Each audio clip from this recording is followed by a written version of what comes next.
So this is a special edition of Diet Soap. We've got Spencer Leonard and Cyberdandy here with us today to discuss Bakunin and Marx, and it's Marxism versus anarchism today. We'll see who the winner is. No.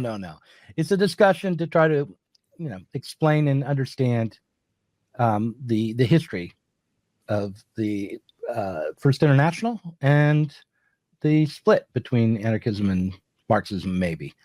Right. So Doug, the way that we prepared, you said you didn't even know the text that we were talking about. I mean, it's statism and anarchy, and it's a monster sort of sprawling thing. I'm not sure if Bakunin published it in his own lifetime. I just struggle to get through it. By way of preparation.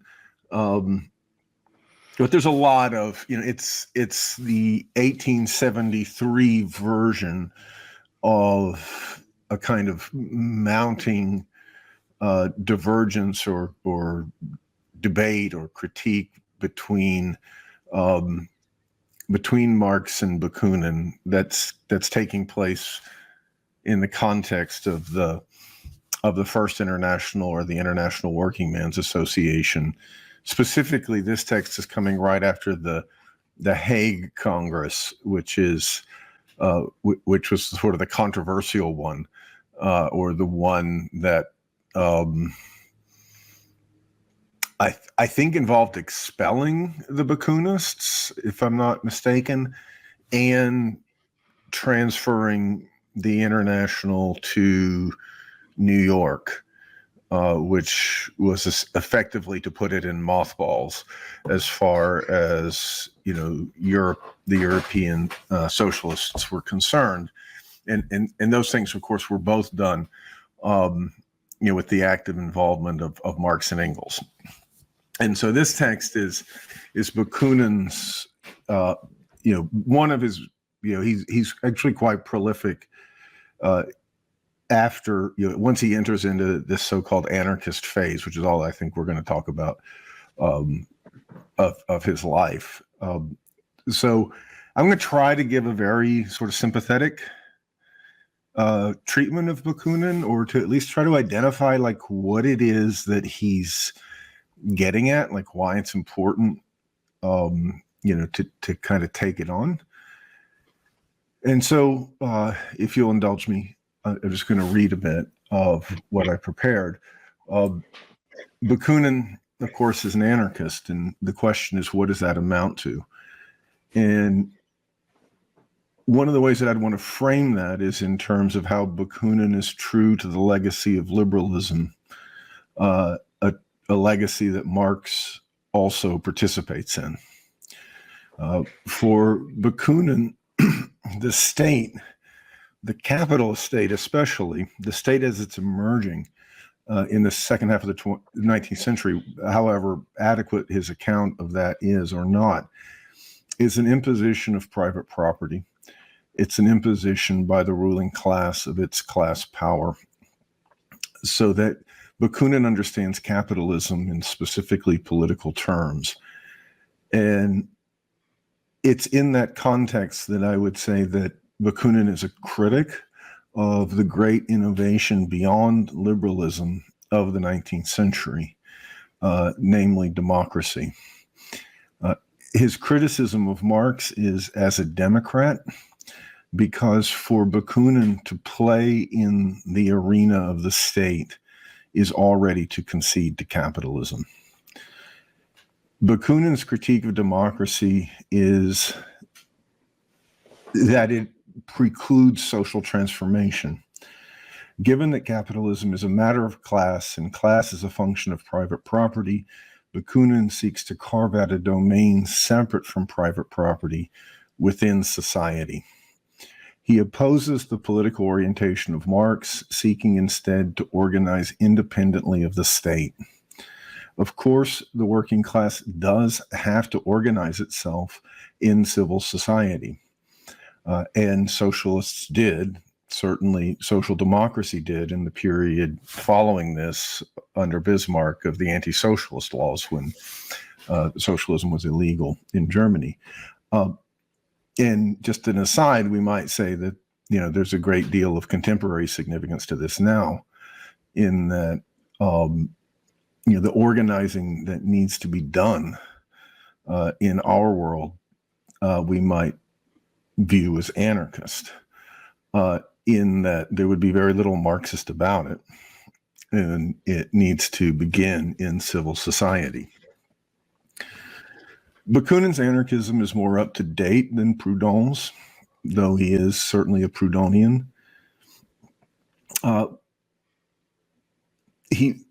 They both view the realm of freedom in terms of self-organization of society, and from a Marxist point of view, ignore the problem of the capitalist state, or, as I say, view it as an imposition.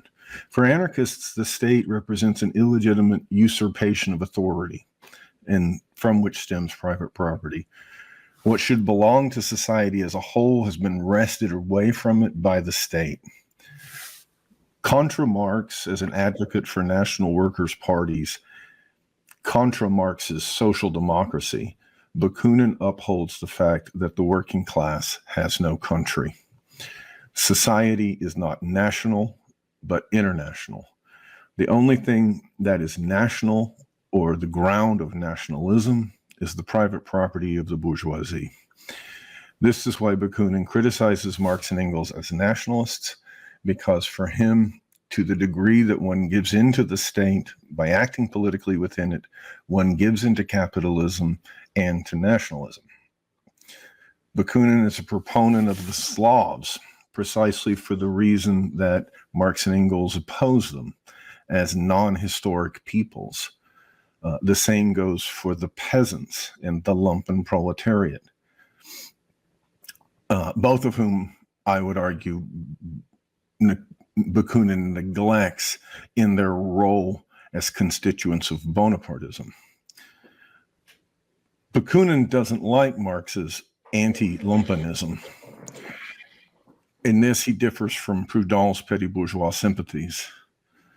Marx and Engels, by contrast, favor the town over the country, the developed countries over the undeveloped. For Bakunin, the poor have the least stake in the existing system, whereas he thinks Marx and Engels are oriented to the workers who do have a stake in the bourgeois order, to those workers who do have a stake in the bourgeois order. Thus, for Marxists, the issue might become, say, that of a labor bureaucracy, as opposed to simply those who enjoy a higher standard of living or might be literate, etc. What is often abused is the so-called labor aristocracy. But Bakunin wouldn't make that distinction. Bakunin defends the right of the people against the rights of private property, against the rights of the nation state, with its orientation towards universal suffrage and forming political parties.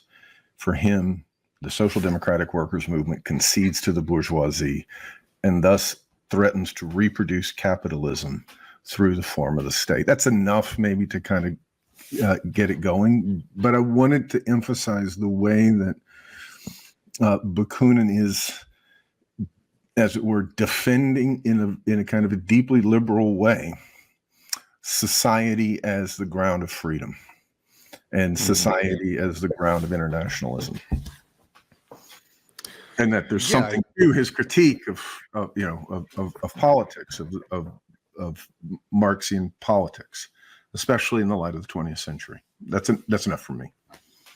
Did you want to respond, Jared?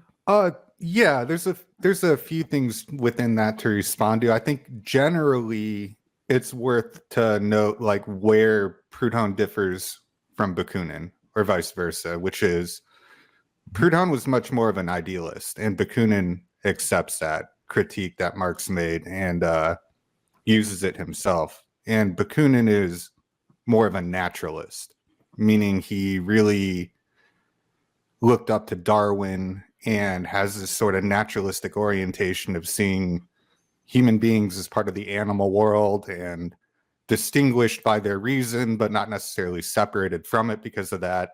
So he's a he's a materialist in that sense. And where he differs from Marx in this regard is he accepts historical materialism, but he sees it as a partial articulation of a bigger naturalistic development that would be more Darwinian. So that's very different from Proudhon, who you have like reason is sort of this Geist in history and the social genius and all that. Another thing with Bakunin, as far as the economics goes, I agree with Spencer. Property is really important and the state's really important. And different from Marx, I don't think you see a lot of emphasis on the mode of production or the means of production as a driving force in history.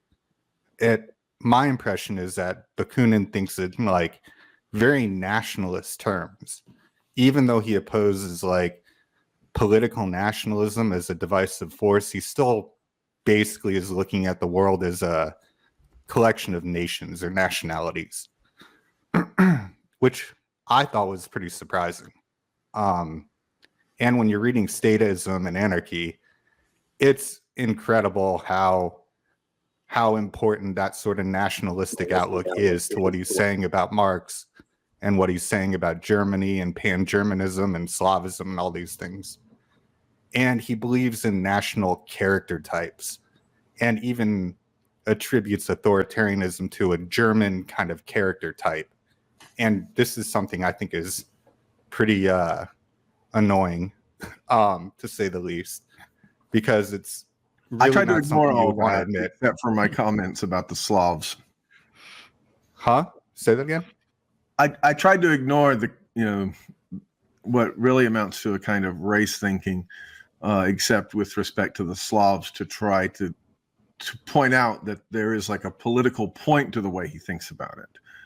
Right? He has these, for him, Germany is sort of forever and always becoming Bismarckian imperialism. Yep. Right.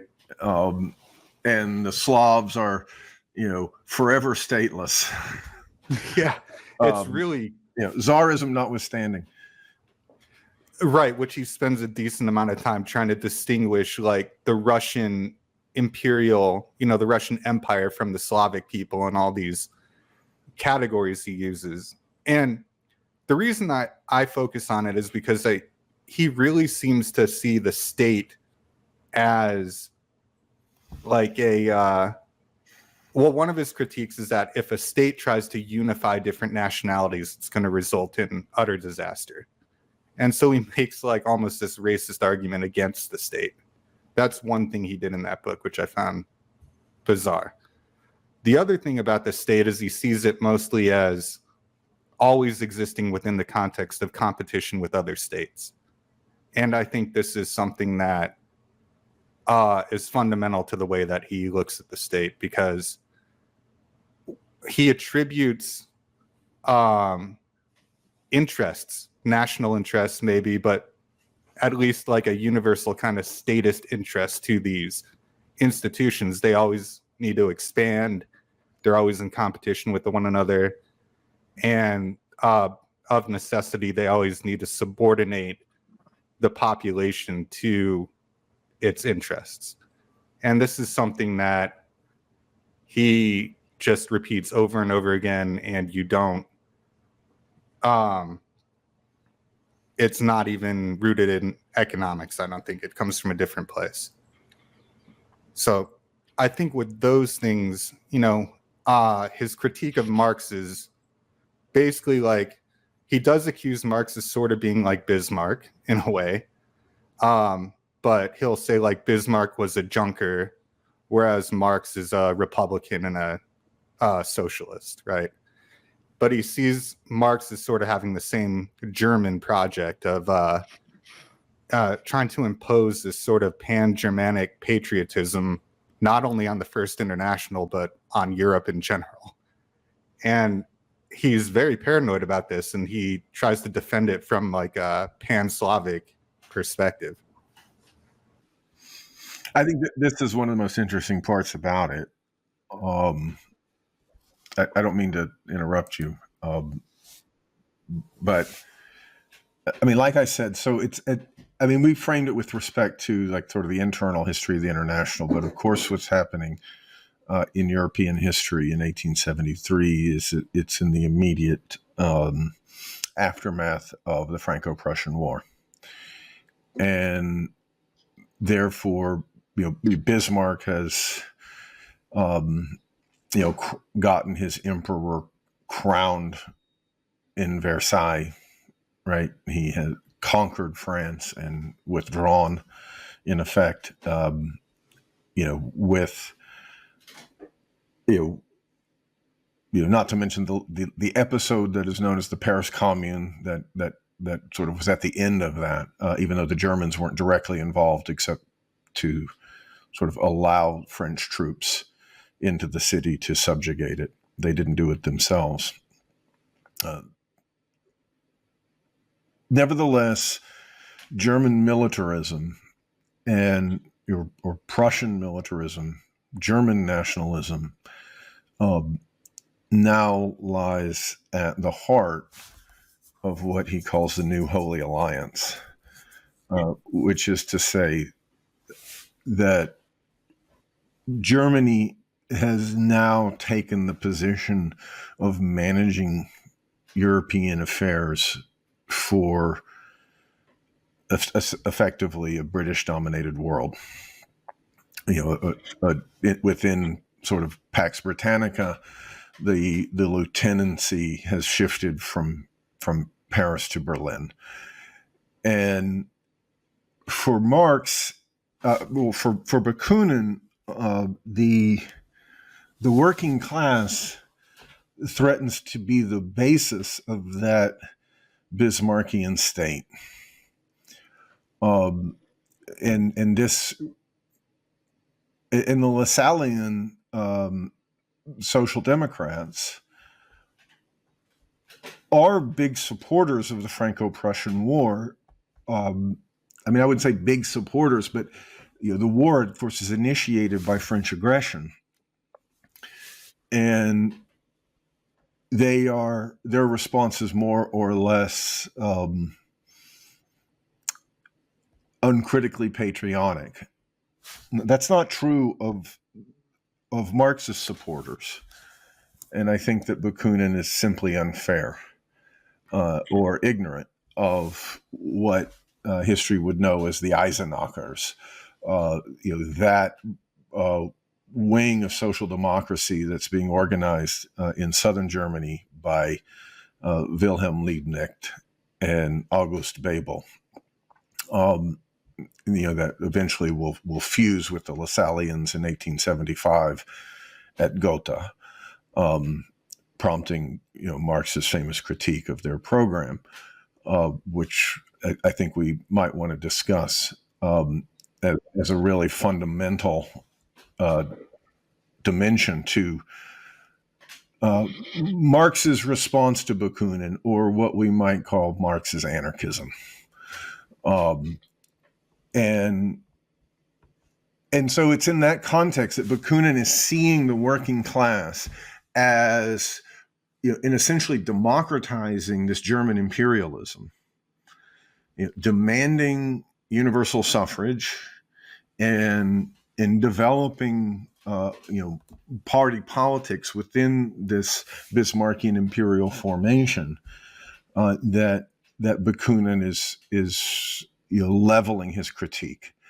And what does it really mean for the working class to participate or to democratize the state, to participate within the capitalist state or to democratize the state? I feel like I'm defending Bakunin more than you are, because there's a lot that's I think it's hard to defend in Bakunin, but there's also a reason why he is so important for anarchism. Yeah.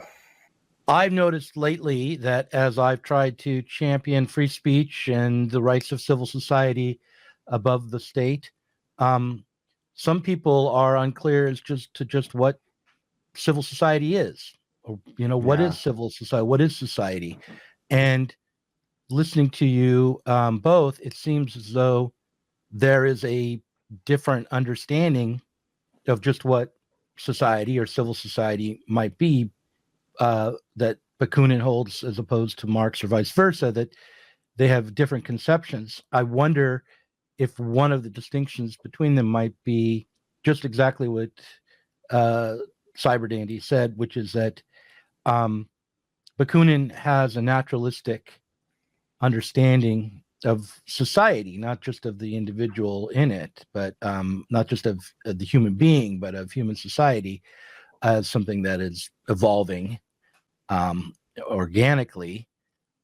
And whereas Marx understands society as through, a political economic critique of it, that would place capitalism within civil society, within society, and not within the state. So that's my question. I'm not sure if it's helpful or not, but I'll let you guys pick it up. I mean, I think the observation that people have trouble conceptualizing civil society today is valid. I mean, at least, probably what you're encountering and people responding to your advocacy of free speech and whatnot. But I don't know how much that difference plays into the difference between Marx and Bakunin. And I didn't mention this earlier, but I should have. But a huge part of what Bakunin is trying to work out or fight against is the history of religion. And this is less of something he talks about in Statism and Anarchy, which is why I'm trying to avoid it a little bit. But it is a huge part of his overall viewpoint that what legitimates the state is ultimately metaphysics, or it's some sort of either coming straight from the church and papal authority, or through in the way that Feuerbach looks at the inversion of God and humanity, Bakunin kind of applies that same inversion to the legitimacy of the state, where the state is sort of this alienated human power, but it's a political alienation instead of a spiritual one. And that is I've never read Marx's critique of Feuerbach, so I don't know what Marx would have to say about that. But Bakunin definitely sees the state as a secularized, or a democratic state as a secularized theological entity. Spencer, did you? Sure. I mean, I would say that Bakunin's the older man by I think 4 or 5 years, and but his intellectual formation is remarkably similar to Marx's. Marx, fell in love with the Enlightenment tradition and the French Revolutionary tradition. Strangely, in part, certainly from his own father, but also from what would become his father-in-law, his future wife Jenny's aristocratic father.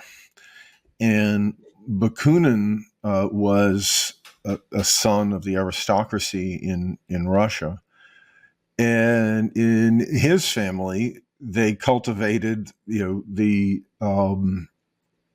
intellectual traditions and literature of France, no less surely. And a lot of Republican ideas and radical ideas were commonplace within his own house from his own father, who, if I'm not mistaken, was his only tutor, until he was 13 or 14 years old. And then later,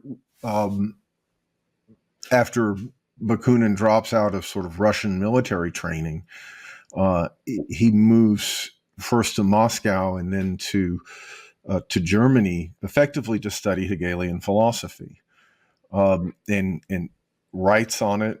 I believe translates Hegel into Russian, and And of course, Marx was a great student of Hegelian philosophy, and they were both in those young Hegelian circles.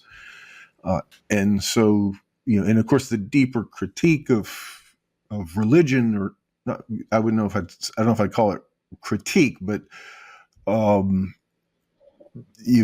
Hegelian account of religion is that it is an expression of the alienation of human freedom, right? So that Christianity is both that expression, right? That we worship our human freedom and capacity for self-transformation, the overcoming of the life of the flesh through the spirit, the spiritual self-transformation of ourselves. We worship that as some sort of outside being until the Enlightenment, right? For Hegel, which of course Hegel calls the Enlightenment Christianity. But what he means by that is something entirely secular. Right. He means a radical. He means that the Enlightenment is the continuation of the Reformation. Is what he means by that. And in that sense, he's giving what the account, or is the embodiment of what Nietzsche calls the killing of God in Europe. That Christianity is sort of the self-abolishing religion. So how I would tie that to the question of civil society is that with the emergence, with the emergence of bourgeois social relations in, say, the 16th century onward, right, you get this domain of independent human freedom that is recognized as being separate from the church legitimized and state order, right? You get the emergence of the independence of the third estate, and civil society is just the English for bourgeois society. People think when you say bourgeois society, you're saying something Marxist, and when you say civil society, you're not. It's just Bürgerliche Gesellschaft is the German for civil society, which it means the same thing. It means urban, right? Urban society, because that's where it first develops. But it's the domain of freedom where we're neither obeying or disobeying the law, right? Or you might say we're what we're doing is lawful, or neither lawful nor unlawful, in the sense that we are either doing things as they've been done in the past, or we're doing things in a new way that we don't even fully recognize. But we are acting as individuals, serving our own needs, and yet doing so through our sociable, peaceable relations with others. Whether that be, through marriage, through wider family bonds, through commerce, through friendly competition, through individual achievement, through science, through, whatever it may be, right? It's the domain of society that is where change is, right? So that's what I'm talking about. That's why I talk about how new things develop there, new forms of being sociable, new practices, new labor practices, new productive practices, new needs arise. It's the domain, in other words, of history. And that is, for liberals, especially as they grow self-conscious, for people like Hegel, it is conquering the state. The state as a kind of viewed as a kind of an occupying force, say, French-speaking aristocrats holding English-speaking peasants, you know, down under their boot heel, right? Or German aristocrats holding, you know, the Gaulish, you know, commoners down, or whatever, right? These states that emerge from military conquest and subordination. They are gradually, through long historical processes, rendered answerable to, responsible to, ultimately subordinate to society. Yeah, so that's why things like the emergence of parliament is important, right? All of these things, right? The long history of bourgeois revolution is a history of the subjugation of the state to the needs of society. And the aspiration is from liberals that the coercion of human beings by other human beings will no longer be required in the future. And that there will be no ruler, that there will be, in that sense, anarchy, which is that's what anarchy means, is that there's no ruler, no master, no one who's first, right? And I would say that aspiration is profoundly liberal. Profoundly, it's there in Thomas Jefferson. It's there in the founding fathers. It's there in Kant. It's there in Hegel. It's everywhere. It is the Enlightenment. It's the political project of the Enlightenment, that mankind will become spontaneously sociable in such a way that it no longer requires the use of force, whether, you know, police or war, for it to conduct its affairs one with another, right? And that's why, you know, in any description of socialism, it's just this liberal project, right? You know, when Marx says, you know, what will we have when we get to communism? He says that the freedom of each will be the precondition for the freedom of all.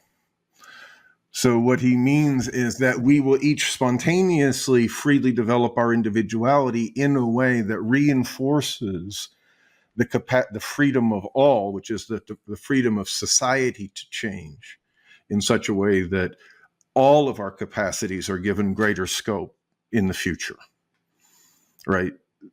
That's you know, the image that I think, you know, that's why it's called socialism, right? Is that it would be the completion of that project of the subordination of society, and so Bakunin is taking up that critique of the state, right? Again, like leaving aside all the weird, I mean, the anti-Semitism and the weird race thinking and all the rest, like what's kind of underlying it, right?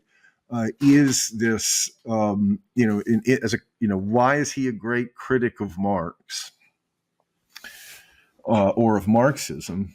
Is because the Marxian-led socialist project gave rise to state capitalism, right? That's the bottom line. Like, that's why anarchism comes back in the 20th century in a big way. Right, is that the Marxian-led social, you know, project of combined social and political action, but for Bakunin, fatally political action, has meant the erection of a worker state. What I would really like to underline in Bakunin's critique of a specifically socialist or Marxian state from his perspective is one that basically monopolizes knowledge through setting its administrators up as the people who know science the best, who are able to, and by science he means sociology, who are able to understand the development of history or the economic forces or whatever you might want to say are the important components well enough to coerce society into taking the right path.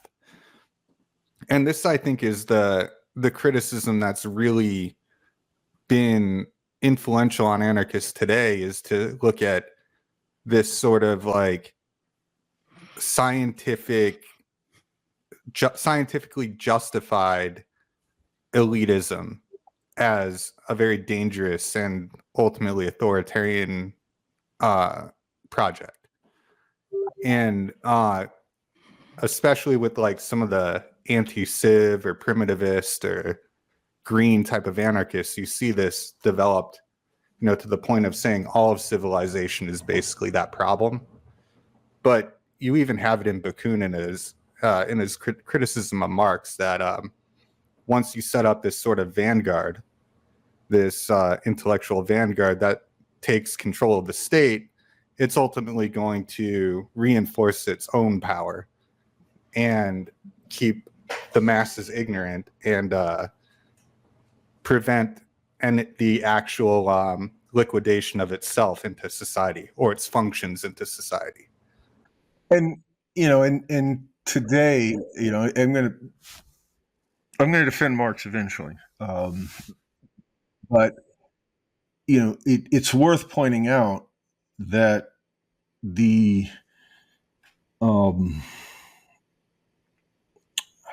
domination that workers experience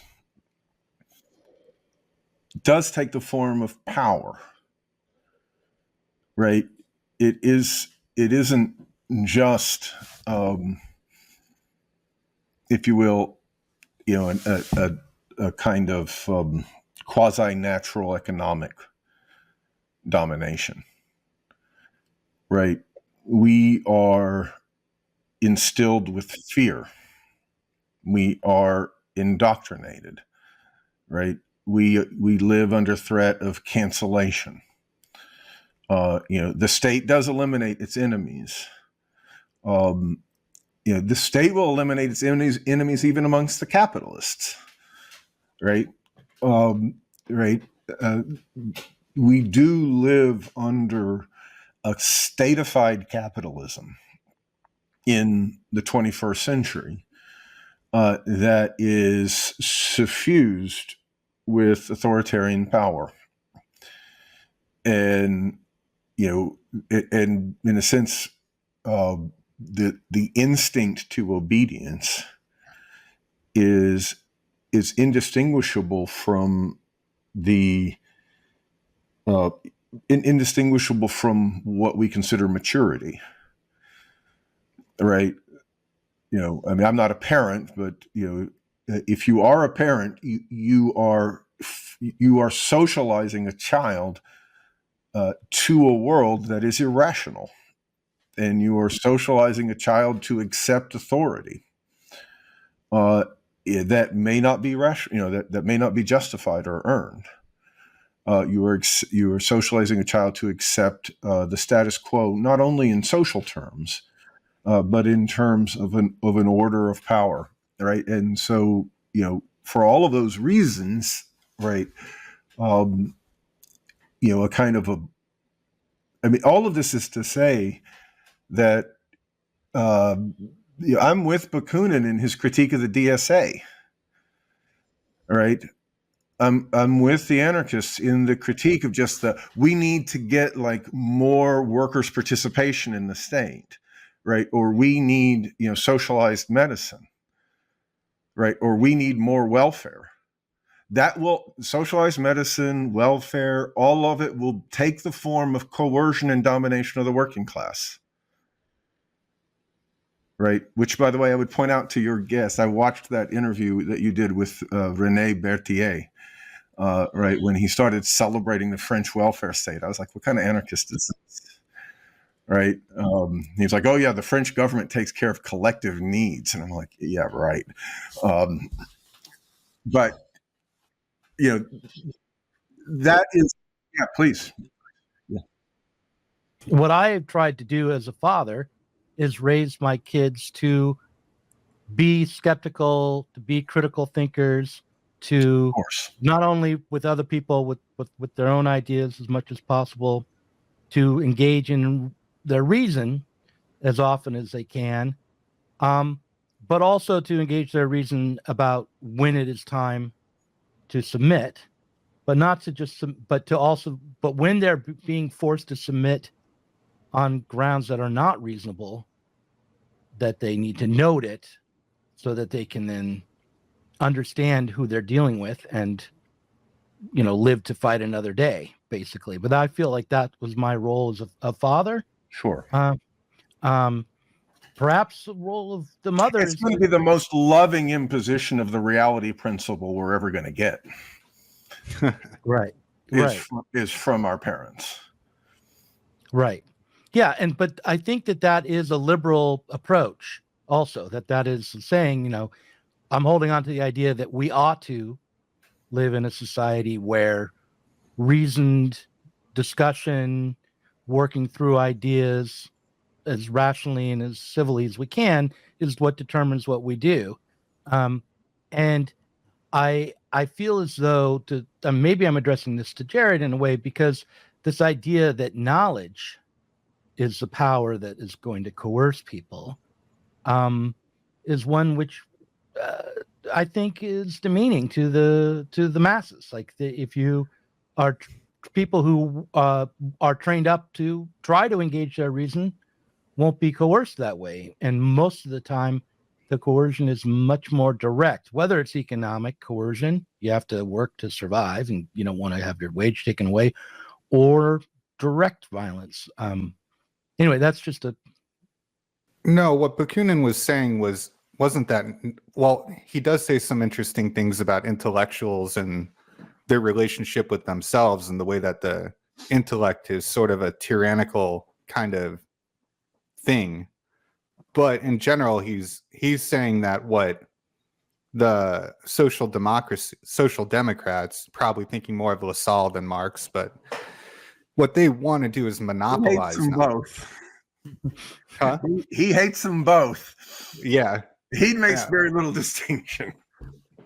Yeah, and when he's pointing out like who he's criticizing when he's talking about the what does he call them, the doctrinaire socialists or whatever, the finger can go in any direction sometimes. It could go to the people who founded the Volkstat magazine or journal or whatever, that was the journal of the Social Democrats, or it could go at Marx, it could go at anyway. But you were saying his critique of the intellectuals. Yeah, he's basically he wants popular education to continue, but he doesn't want even a meritocracy based on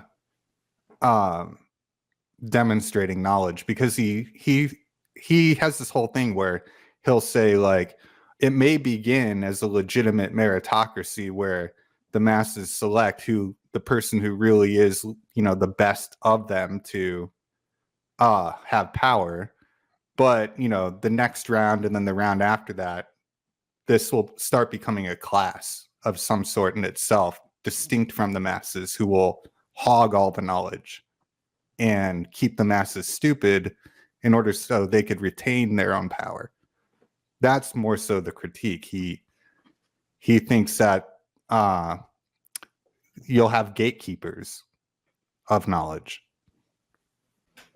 And the activity of the working class in the 19th century was very much geared towards popular education, right? So, and a lot of socialists, we forget, resisted the development of state-sponsored education because they were generating their own educational institutions.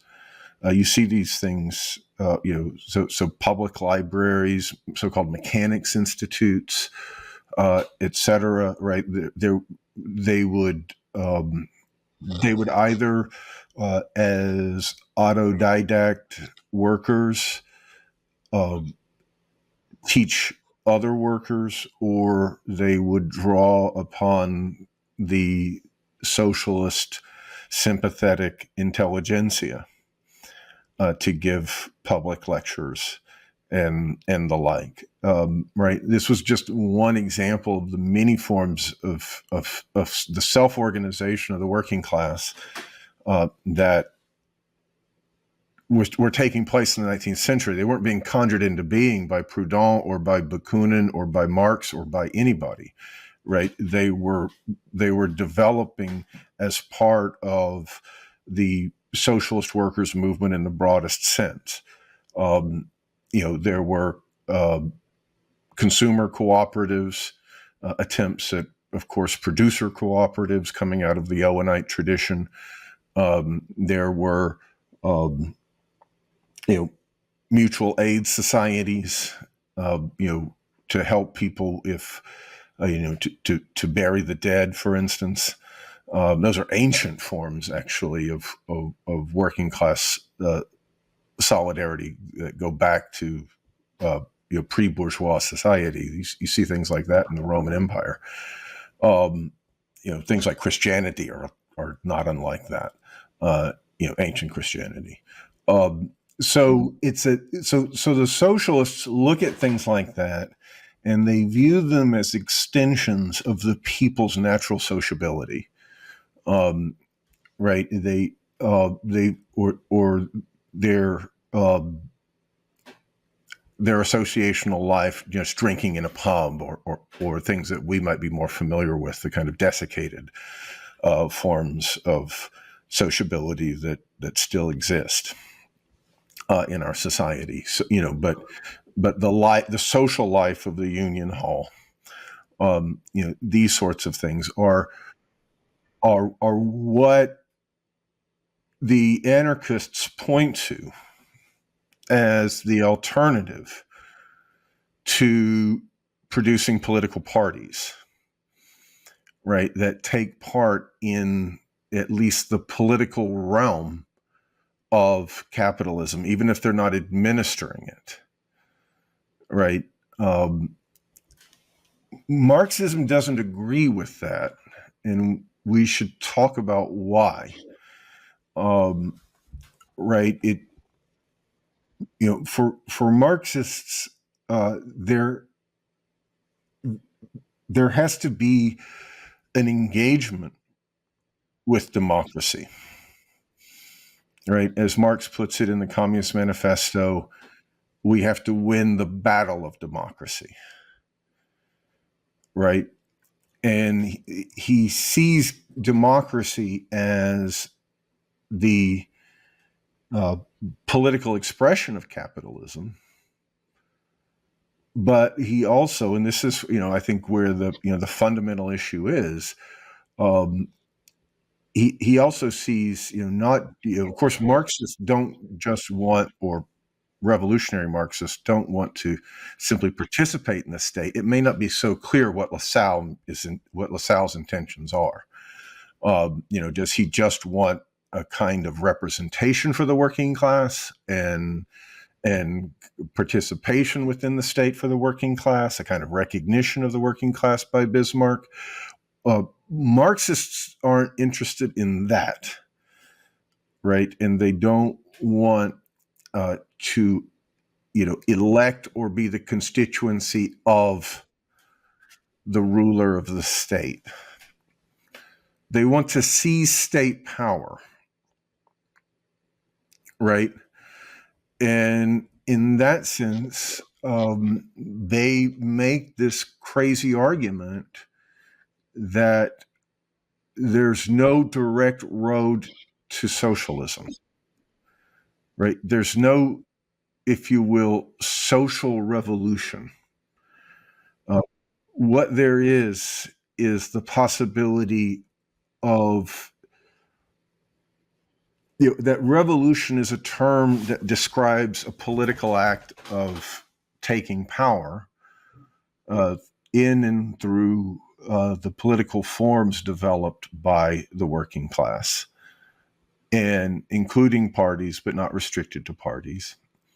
That, for instance, many such forms were developed in history, perhaps most famously workers' councils or Soviets. but also political parties, um, as the culmination of, and this is where Marxists, in a sense, take up Lassalle, what Lassalle called the permanent political campaign of the working class, right? That the permanent political campaign of the working class is oriented towards the working class taking power, which means that they would take the executive power of the state. That's what a revolution would be. And that would mean asserting the, if you will, the democratic prerogative of appointing the state, right? Something that we completely, it's totally in crisis now. Donald Trump's not even allowed to determine what the foreign policy of the United States is because it might contradict what the permanent generals in the Pentagon think. The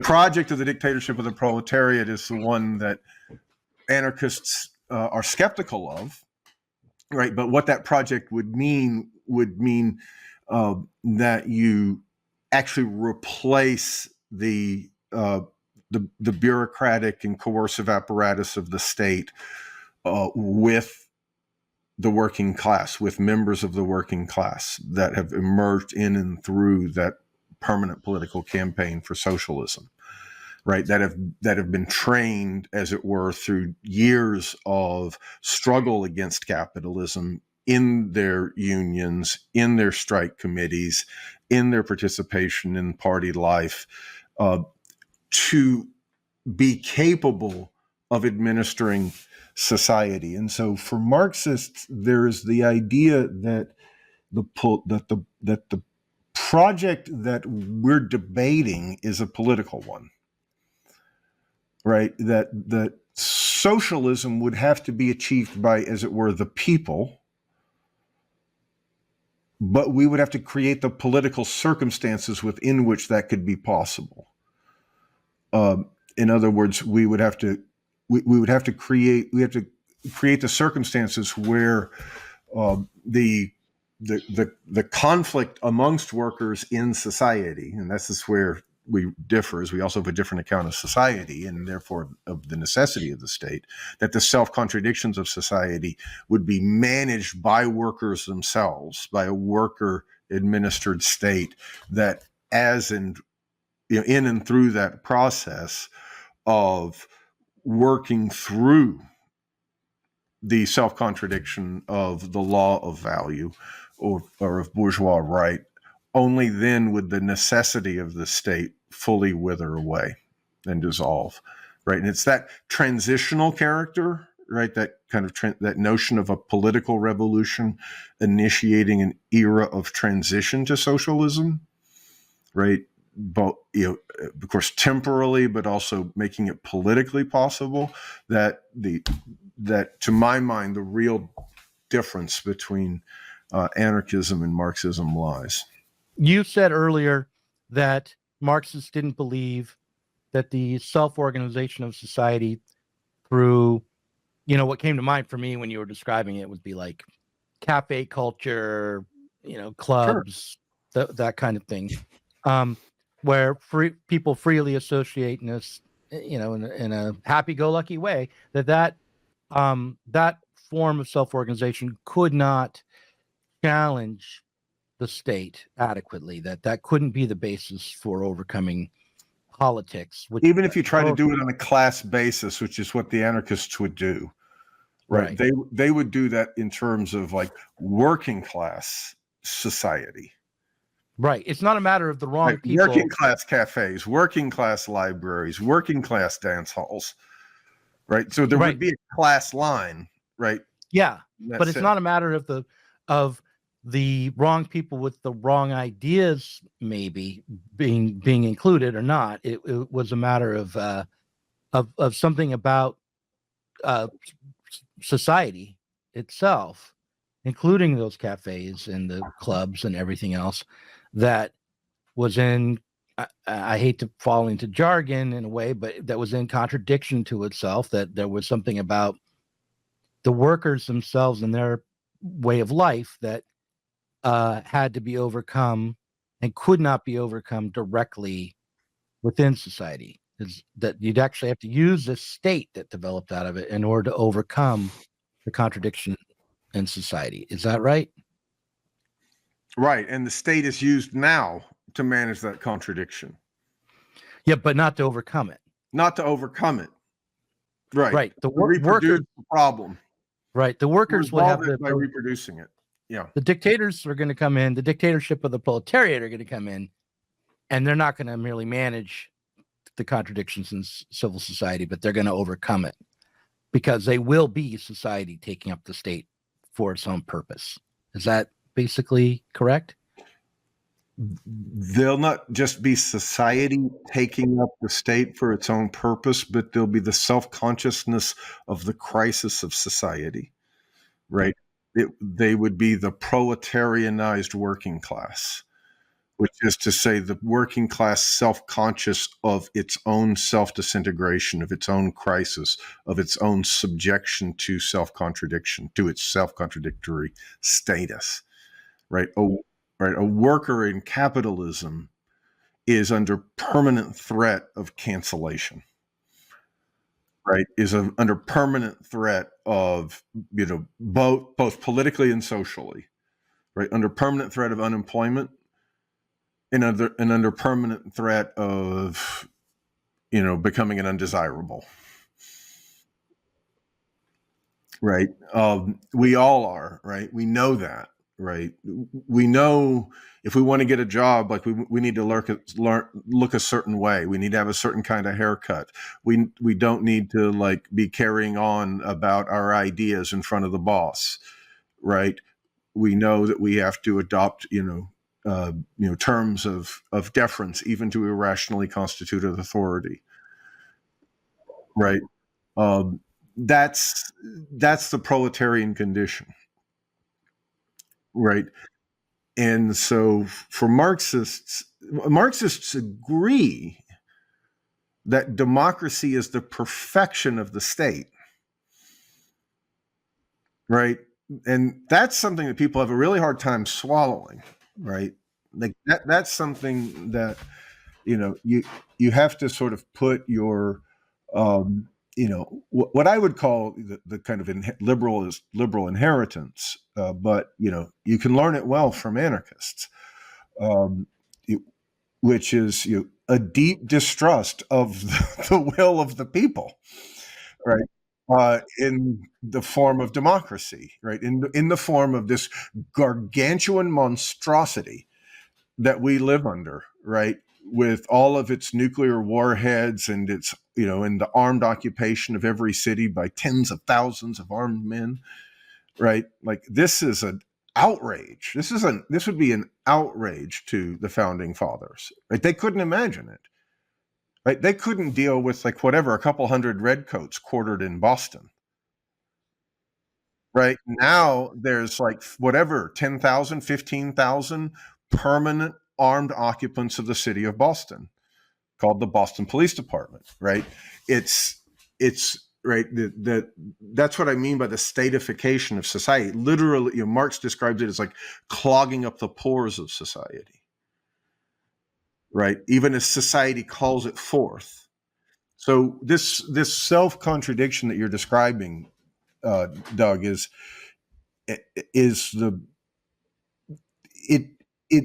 it generates it is the proletarian condition, and the political expression of the proletarian condition is because we all exist under threat of cancellation. We not only feel the threat of the state, we all demand to be saved by the state. Right? And that demand to be saved by the state is expressed through universal suffrage democracy. Right? I participate in the state. Right? Universal suffrage democracy is, in that sense, the highest expression. Right? The democratic republic, Marx and Engels say, is the highest expression of the Bonapartist state or the capitalist state. Right? It's a pure expression of the self-alienation of society. In that sense.